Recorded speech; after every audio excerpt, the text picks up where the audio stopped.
বন্ধুরা, আমি এখন আপনাদেরকে দেখাবো কিভাবে সার্ভো মোটরের স্পিড আপ ডাউন করে এবং মোটর রোটেশন করে। দেখেন, আমি প্লাসে চাপছি, স্পিড আপ হচ্ছে।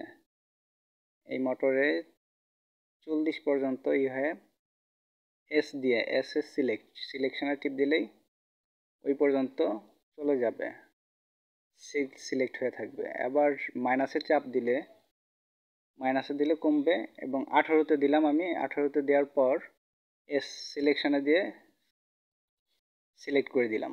এখন যদি আমি দেই, দেখেন 18 পর্যন্তই স্পিড উঠতেছে।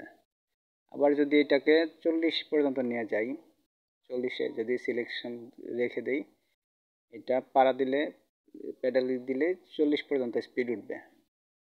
তো স্পিড আমি এখানে কমা দিচ্ছি, দেখেন 18তে দিয়ে সিলেকশনে রেখে দিলাম। এখন আমি আপনাদেরকে দেখাবো রোটেশন। মোটরটা দেখেন, দিলে সামনের দিকে ঘুরতেছে। এখন এসে টিপ দিলে মোটরের রোটেশনটা ঘুরে গেল, উল্টা দিকে ঘুরে গেল। এখন দেখেন পিছের দিকে যাবে, পিছের দিকে ঘুরতেছে। আবার রোটেশনটা ঘুরা দেওয়ার জন্য এসএস দিয়ে সিলেকশন দিলেই এই যে সামনের দিকে আবার ঘুরতেছে। এটাই হচ্ছে গিয়ে রোটেশন করার পদ্ধতি।